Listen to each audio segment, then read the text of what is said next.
Bird has it. I got Can you believe that? Yeah, What a game. One of the best highlights ever. see? Yeah, see? We're going to push. That's not a push. Albert King. Barkley for three. Oh! Like you said. Yeah, like you said. Go off the glass, it don't count. Who's that, hot play right there? Here comes the bow. Here comes the bow. Sam Mitchell. Like a movie TIE fighter. You ready, Steve? You ready, Steve?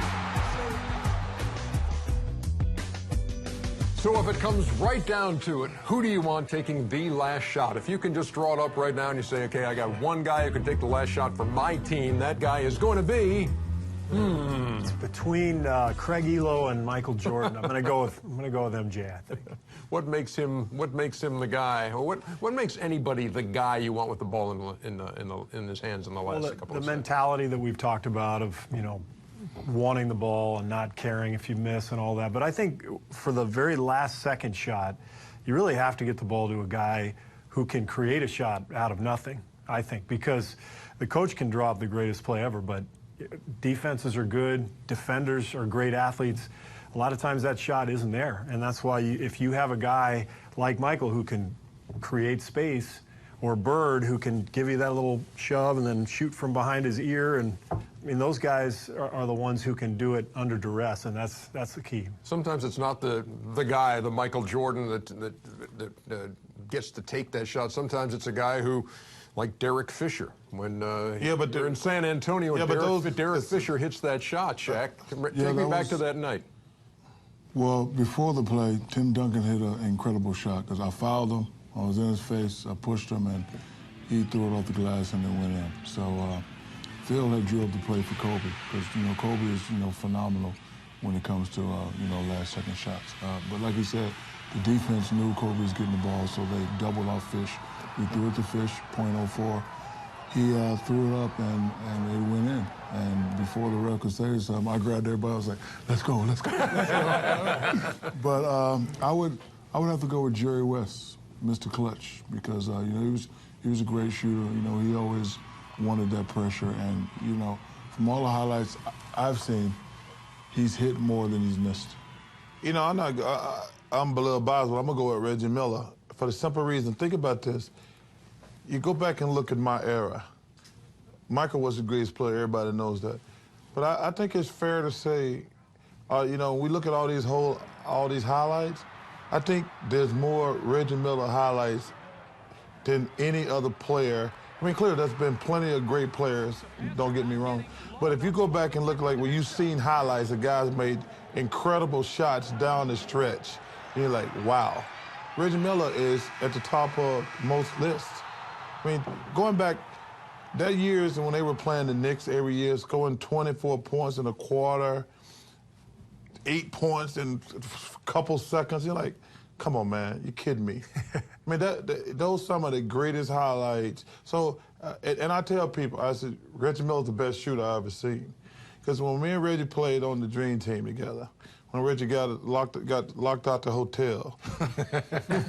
So I gotta tell y'all, I gotta tell you this story. Charles kind of fits seamlessly right now. This is a great story.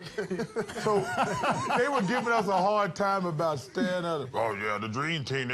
They're not even part of the Olympic movement. They're staying at a 4-star hotel. Reggie pipes up in the news conference, trust me, it's not a 4-star hotel. So we go play a game that night. We get back to the room. The hotel has glued his door. He can't get in his room. It was hilarious. Somebody at the hotel that got pissed, they had filled his keyhole up with glue. He couldn't get his room for like 3 hours. It was great. Where'd you sleep that night, Reg? So if he's going to pick you as the guy to take the last second shot, and even today, when you see end of game scenarios picked apart, maybe it's a LeBron James, and LeBron will take the shot, or LeBron will dish to somebody. Say, well, hockey, if you're the star, you've got to take that last shot. How many times do you think you passed up the last shot because somebody was open? Maybe only a couple times, because I want the success. It's 50-50, and that's how I always broke it down in my head. Either you're going to be the hero or the GOAT, one of the two. So a lot of times, even if it was a tough shot, I was going to take the shot. So you feel it's your obligation as I really do, as the guy on that team, as the captain, as the leader, as the guy that's walking through the brick wall first. Yeah, I think it's your obligation to take the shot. What's crazy in my era, I've got a chance to play Michael, who knocked down the shots. All the guys we talking about, then Kobe, and then Reggie. These are all the two guards. So those are the three guys that I would pick, because these are all the three guys that I got a chance to play with, that I knew wanted it and had a history of making these shots. And it's just unbelievable at that position how many guys would get the basketball, the two-guard position, want the basketball, and also could get a shot off in all different type of styles. Obviously, Reggie didn't handle like a Kobe and Michael, but his movement without the basketball, those three guys, I put those three guys, right 1, 2, and 3 of getting that last shot. Guys I play with, I would have to put 2, and I trust you more for your practice effort too. So if you're a guy that can shoot and you work, and I know your work ethic and you want it, and Chris Mullin was the first guy that ever took me to an NBA workout, and I didn't understand it. He shot in the morning, he worked out, and then we practiced, and then he shot, and then we got in the hot tub, and that guy, he practiced enough where I would give him the ball blindly. And then, Mike, those two guys, and playing with them, I played with a lot of great shooters, but I got to practice with them, and we would play 3-2-1 games, and we would do, we had a connection, and I trusted their work ethic.